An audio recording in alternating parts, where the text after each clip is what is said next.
Sud Radio, la vérité en face, Patrick Roger.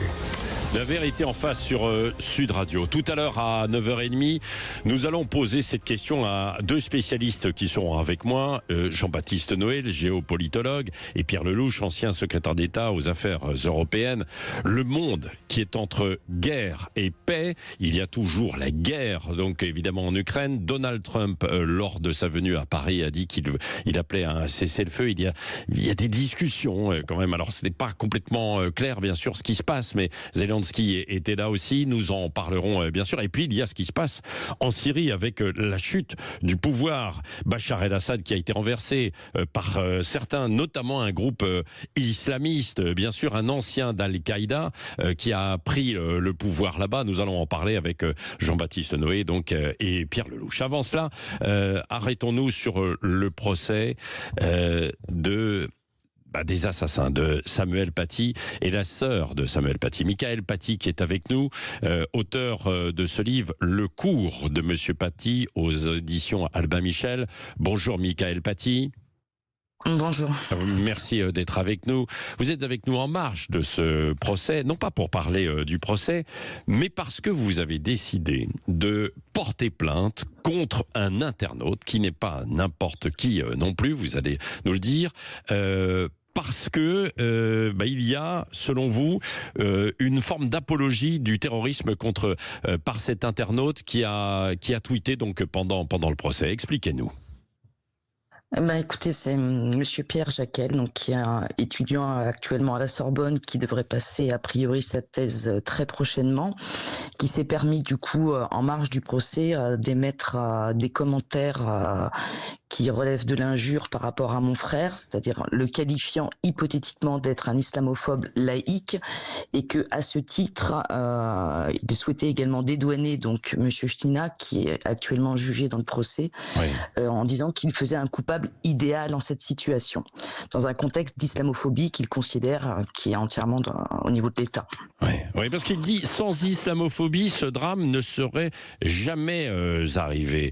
Alors certains disent, ça peut peut-être un petit peu s'entendre, c'est-à-dire qu'il y avait une islamophobie en France. Qu'est-ce que vous lui répondez en fait à ça ? Je considère que sa méconnaissance du dossier qui est actuellement en train d'être traité fait qu'il ne peut justifier ses propos à l'heure actuelle et qualifier mon frère d'islamophobe laïque,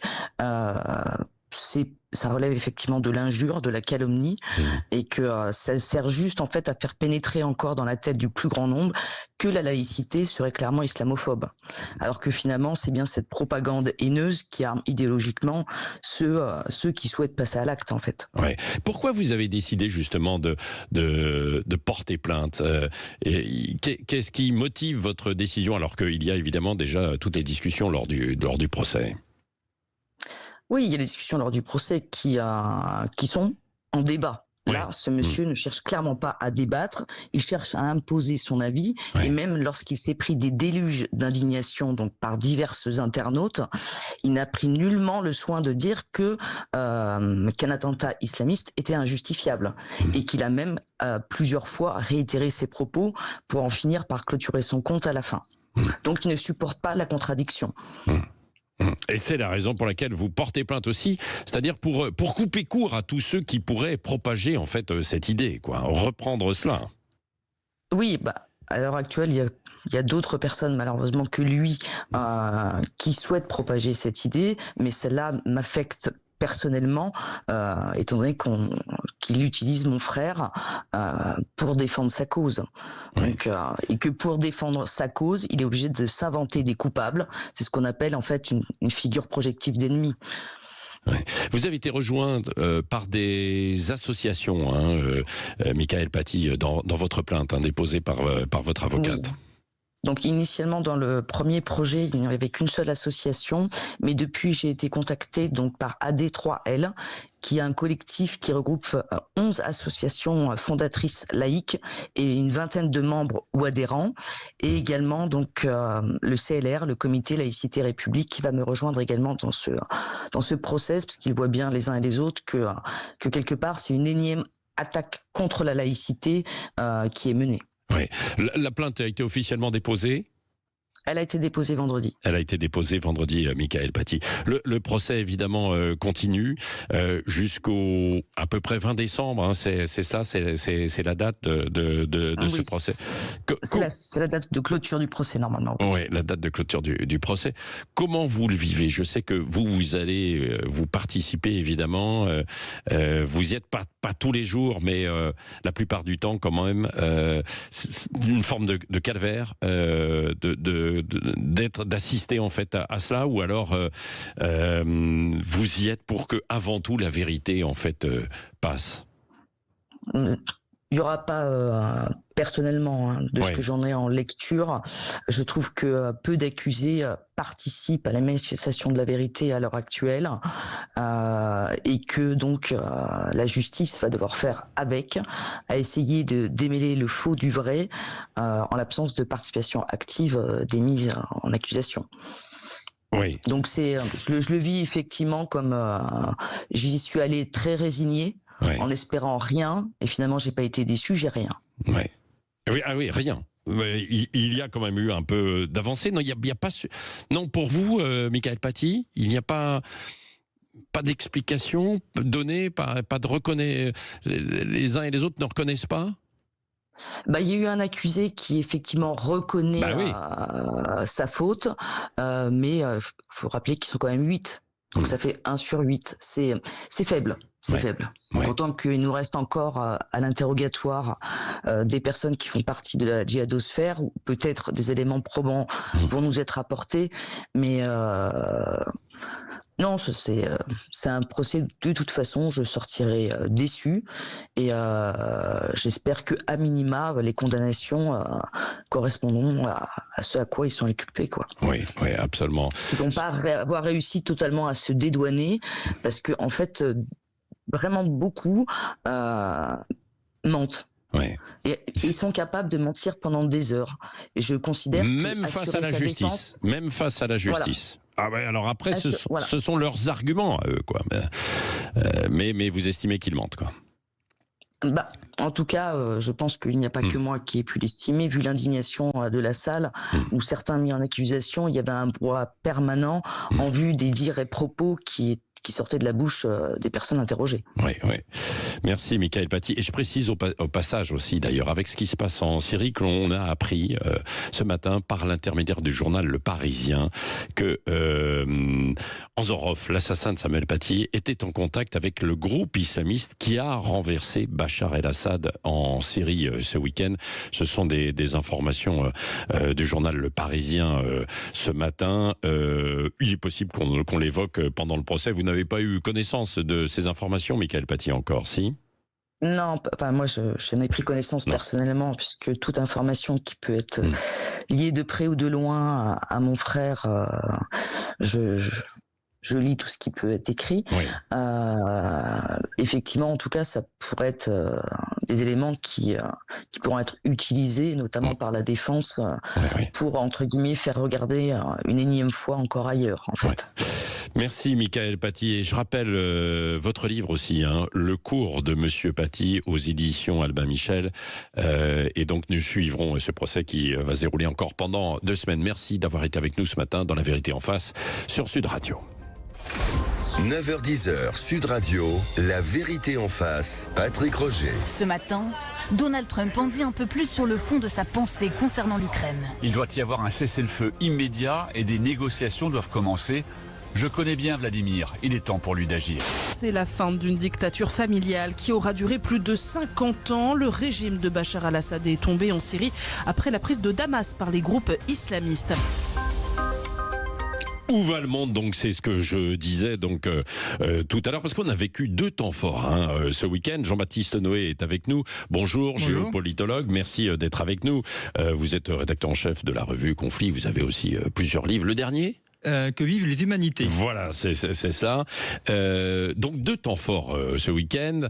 Il y a eu, en marge de l'inauguration de Notre-Dame, la rencontre Trump-Zelensky avec Emmanuel Macron et Donald Trump qui a réclamé un cessez-le-feu immédiat. Alors il n'est pas encore à la tête des États-Unis, mais tout de même, ça va peut-être faire un peu bouger les choses. On verra. Et puis en Syrie, il y a la chute aussi de Bachar el-Assad. On en a beaucoup parlé, évidemment. Bachar el-Assad, qui serait en fuite d'ailleurs, qui serait réfugié à Moscou, hein, parce que Moscou était, on le rappelle, derrière quand même Bachar el-Assad en Syrie. Et là, le pays qui bascule, avec beaucoup d'interrogations tout de même, parce que c'est un ancien d'Al-Qaïda hein, qui a renversé Bachar el-Assad, et c'est un djihadiste affirmé, quoi, Jean-Baptiste Noé. Hein. Oui, tout à fait. Bon, la chute de Bachar el-Assad réjouit évidemment, parce que c'est un dictateur et qu'on se réjouit toujours quand un dictateur tombe, mais on ne va pas vers une époque de démocratie et de paix pour la Syrie.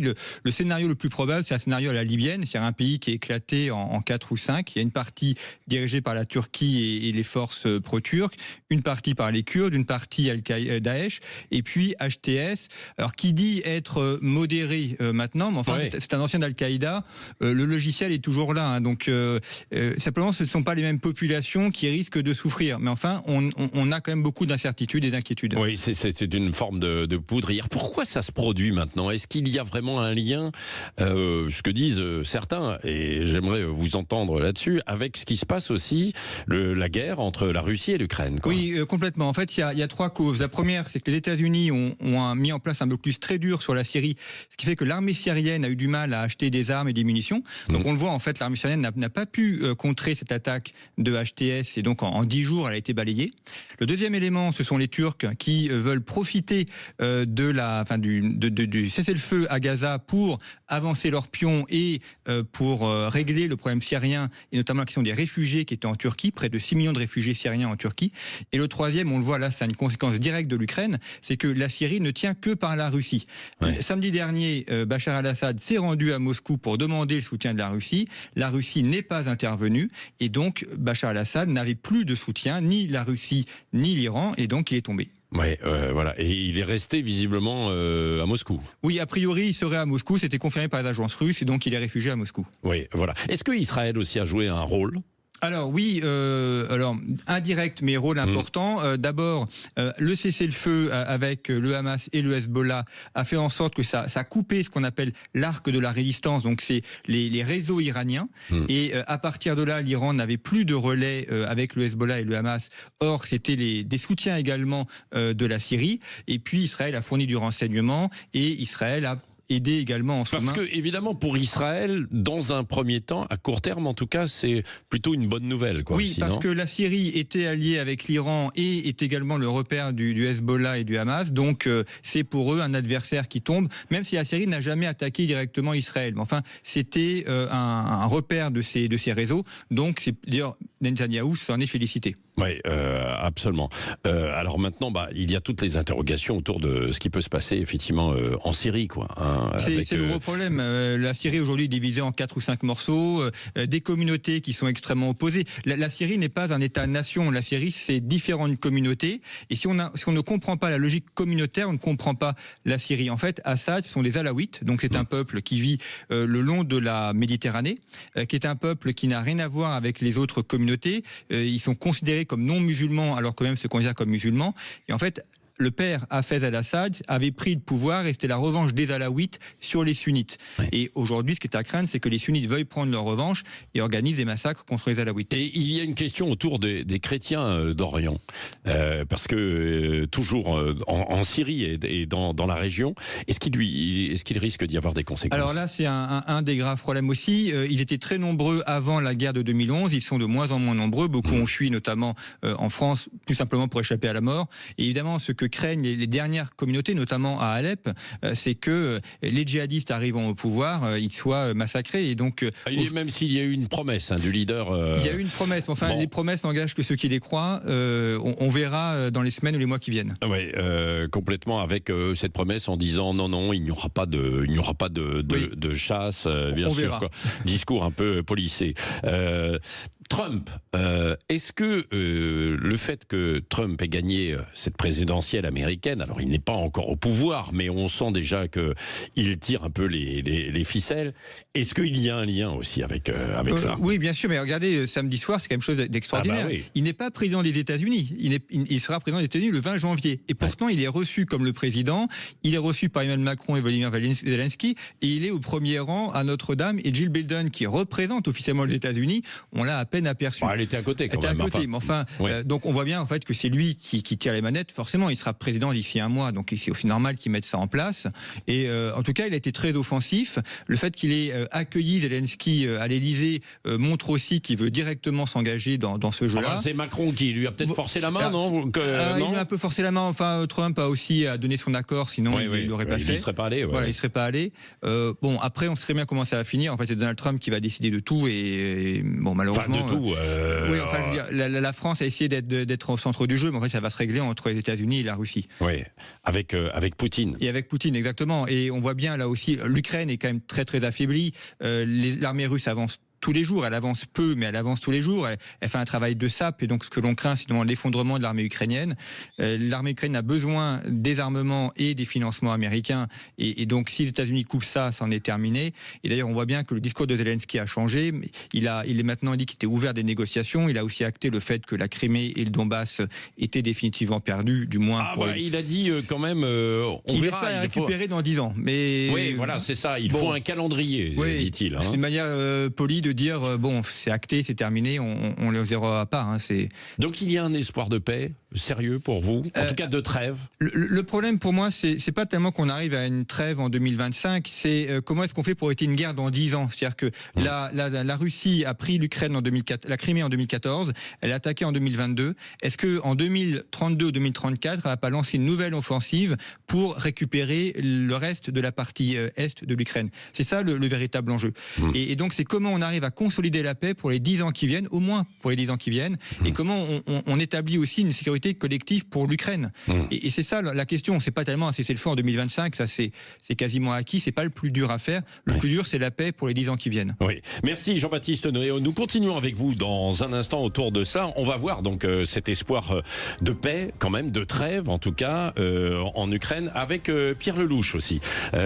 Là, on a décrit un véritable engrenage de tout ce qui se passe actuellement. C'est le titre de son livre aussi. Pierre Lelouch, l'ancien secrétaire d'État aux Affaires européennes, qui sera avec nous, avec vous, Jean-Baptiste Noé, et vous, les auditeurs de Sud Radio, pour tout vous expliquer de façon très très claire. 0826 300 300, si vous voulez également réagir. Et puis tiens, je pense qu'on prendra notre gagnant ou notre gagnante au sapin de Noël tout à l'heure. Sud Radio, la vérité en face, Patrick Roger. La vérité en face, où va le monde? Et cet engrenage, c'est ce que l'on a décrit avec Jean-Baptiste Noé tout à l'heure, entre la Syrie, ce qui se passe actuellement en Syrie, la chute de Bachar el-Assad, prise par des djihadistes, et ce qui se passe aussi évidemment en Russie et en Ukraine, bien sûr. Engrenage, c'est aussi le titre, je le disais tout à l'heure, de Pierre Lelouch qui est avec nous. Bonjour. Bonjour Patrick Roger. Bon, effectivement, engrenage, c'est votre titre, la guerre d'Ukraine et le basculement du monde. C'est ce que l'on vit aujourd'hui. On l'a analysé un petit peu avec Jean-Baptiste Noé, qui était très clair tout à l'heure. Mais est-ce que vous aussi, vous faites le lien avec une faiblesse de la Russie qui explique un peu cette chute aussi de Bachar el-Assad en Syrie du pouvoir? Ah oui, mais on est clairement dans le raisonnement que j'ai développé dans mon livre, à savoir que la guerre non déclarée entre l'OTAN et la Russie depuis avril 2022 a métastasé dans d'autres régions, au Moyen-Orient, mais aussi en Asie, on le verra sans doute à l'avenir, avec un deuxième engrenage qui s'est mis en route au Moyen-Orient même, puisque le patron du Hamas, Yahya Sinwar, qui a lancé le pogrom en Israël le 7 octobre 2023, a fait tomber toute une série de dominos en essayant d'enflammer toute la région. Il a amené avec lui le Hezbollah, il a amené l'Iran, il a amené le Yémen. Ce qu'il n'avait pas prévu, c'est l'efficacité de la riposte israélienne, qui d'abord l'a tué lui-même, Sinwar, mais surtout a affaibli fondamentalement le Hezbollah, a décapité complètement le Hezbollah, a également amené à l'affaiblissement de l'Iran, qui a été attaqué lui-même et qui a riposté sur Israël. Et au final, il s'est trouvé que le domino suivant s'appelle la Syrie, où les protecteurs du régime, à savoir les Russes et les Iraniens et le Hezbollah, se sont trouvés affaibli la Russie parce qu'elle est engagée en Ukraine et qu'elle a ramené en Ukraine l'essentiel de son aviation qui protégeait Bachar el-Assad, tandis que en Syrie même, le Hezbollah est retourné au Liban, donc le régime s'est trouvé dépourvu, corrompu, et ça a donné une ouverture pour un autre acteur de la région qui en a profité, c'est la Turquie. La Turquie qui a donné le signal de l'offensive des milices islamiques vers Damas, et tout ça est tombé comme un château de cartes en 10 jours, en créant une situation radicalement nouvelle. Là-dedans, il y a deux perdants à court terme qui sont à court terme parce que l'histoire évolue. À court terme, c'est bien sûr l'Iran et la Russie. Un gagnant, la Turquie. Et du côté des Américains et des Européens, une grande inquiétude. Au Pentagone, on appelle ça instruit par ce qui s'est passé en Irak après la mort de Saddam Hussein et en Libye après Kadhafi. Il y a des Américains qui appellent ça catastrophic success, le succès catastrophique, puisque la Syrie, maintenant, ça va être le champ clos d'un règlement de compte gigantesque. Rendez-vous compte, il y a eu 500 000 personnes qui ont été tuées en Syrie par une minorité alawite qui est alliée aux chrétiens du coin. Donc, on va avoir très probablement une revanche épouvantable de ministres plus ou moins contrôlés, avec un chef, Giuliani, qui lui-même qui a passé 5 ans en prison, dans une prison américaine, qui était recherché dans la liste des terroristes et qui aujourd'hui fait semblant d'être, entre guillemets, modéré, mais enfin qui est à la tête d'une constellation de milices. Pour vous, il fait semblant, quoi. C'est un changement de pied uniquement de façade, quoi, si je puis dire, quoi. Hein. Je connais pas quelqu'un qui a été élevé en Arabie Saoudite, qui est salafiste depuis son enfance, qui a été un des bras droits du patron de l'État islamique, qui s'est ensuite rallié à Al-Qaïda, va pas devenir un leader modéré pro-occidental demain. Donc ce que je crains, c'est que malheureusement, on assiste à une phase de violence très forte à l'intérieur de ce pays, en attendant que ça stabilise. Mais ça stabilise vers quoi? On n'en sait rien, puisque Bachar el-Assad avait détruit toute opposition démocratique. Donc il va falloir attendre que ça se stabilise, en espérant qu'il n'y ait pas trop de victimes, notamment parmi les chrétiens qui sont la minorité. Et les Kurdes, eux, sont protégés dans le nord-est du pays, figurez-vous, par l'armée américaine. Il y a des soldats américains et des avions américains qui continuent à taper sur l'État islamique et qui protègent les Kurdes. Mais les Kurdes sont les ennemis des Turcs, vous voyez, donc on est vraiment dans une espèce de panier de crabes extraordinairement compliqué, où plusieurs acteurs jouent pour la domination de la région. C'est les Turcs, les Iraniens, bien sûr.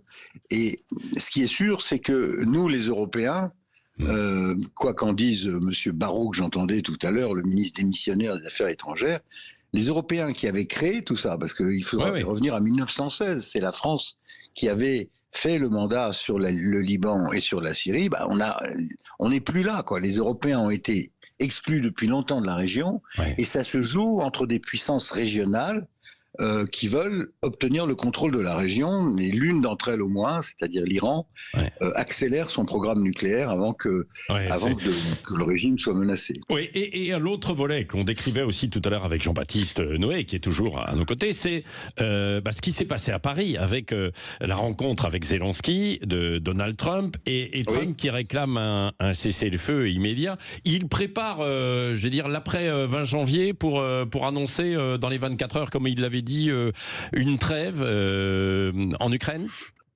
Dans les 24 heures, probablement pas, mais là encore, j'ai mis dans mon livre l'essentiel des positions qui seront dans l'accord. Vous aurez ce que les Russes insistent à avoir depuis 30 ans, depuis l'indépendance de l'Ukraine, un statut de neutralité pour l'Ukraine. Ça tombe bien parce que les Américains veulent pas de l'Ukraine dans l'OTAN. C'est l'une des ironies les plus sinistres de cette affaire. C'est-à-dire que toute cette affaire a tourné autour de l'adhésion de l'Ukraine dans l'OTAN. Et aujourd'hui, ce sont les Américains qui refusent que l'Ukraine rentre dans l'OTAN. Donc, premier point, il y aura la neutralité. Deuxième point, on sera comme en Corée ou à Chypre. Vous aurez une ligne de partage qui sera la ligne militaire, une reconnaissance militaire de la ligne de partage avec une zone démilitarisée. Naturellement, nous, les Occidentaux, on ne reconnaîtra pas ni l'annexion ni l'occupation russe de ces territoires, et on laissera la diplomatie et le temps, espérons-le, régler cette affaire. Et puis les Américains vont se tourner vers nous en disant maintenant c'est votre affaire, nous on a d'autres sujets, on a la Chine d'abord, accessoirement Israël, Donc, mesdames et messieurs les Européens, vous allez vous occuper de la reconstruction de l'Ukraine, 700 milliards d'euros.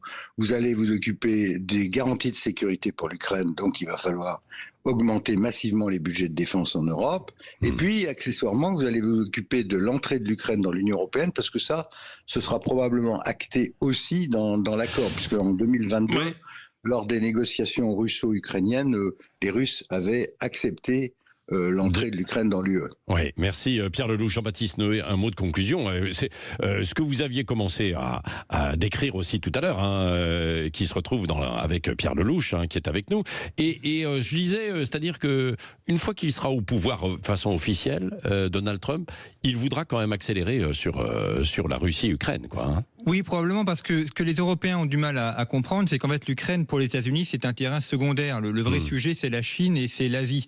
Ça avait commencé avec Barack Obama, donc ils veulent absolument quitter le bourbier ukrainien pour se concentrer sur leur adversaire principal, et ça c'est Pékin. Ouais, et ça c'est Pékin.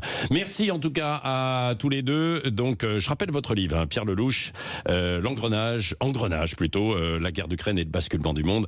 Et vous, Jean-Baptiste Noé, rédacteur en chef de la revue Conflit et vos livres, parce qu'il y en a eu plusieurs, et le dernier, donc... Que vivent les humanités. Que vivent les humanités. Merci. Dans un instant, c'est Valérie Expert et Gilles Gansman dans la partie médias et débats. Il y aura Karine Le Marchand qui sera l'invitée pour son documentaire ce soir, Les Français, l'amour et le sexe. Avant cela, eh bien, notre gagnante, parce que c'est une gagnante au grand sapin de Noël, j'accueille Martine. Bonjour Martine. Bonjour Sud Radio. Martine, bonjour. Donc c'est vous qui avez gagné. Oui, je suis très contente. Attendez, on va ouvrir le cadeau ensemble sous le grand sapin de Noël. Alors vous avez gagné, Martine, 2 places pour le spectacle Cœur de Lumière. C'est un grand spectacle son et lumière, immersif, une grande expérience visuelle. C'est à la Basilique Saint-Cernin à Toulouse, là, à partir de début janvier. Oui, vous en avez entendu parler. Oui. Et donc là, je suis ravie parce que j'aime beaucoup Oui, ça me plaît beaucoup d'avoir gagné ça. Ah ben voilà. Vous êtes où? Vous êtes dans le coin de Toulouse quand même? Oui, aux alentours de Balma. Aux alentours de Balma. Ça tombe bien. Si vous aviez été de Lille, ça aurait été un petit peu plus compliqué, plus loin. Mais on fait bien les choses en fait au standard de Sud Radio quand il y a des dizaines d'appels et c'est tombé sur vous. Oui, je remercie le Père Noël de Sud Radio. Voilà, j'avais pas ma grande barbe aujourd'hui. Vous savez que parfois je prends la tenue de Noël ici à Sud Radio avec toutes les animatrices et tous les animateurs évidemment pour vous faire plaisir. Il y aura d'autres cadeaux. Passez de bonnes fêtes, ma chère Martine. Merci à vous aussi, au revoir. Au revoir et continuez d'écouter Sud Radio, évidemment. Allez, Valérie Expert, Gilles Gansman dans un instant et Karine Le Marchand.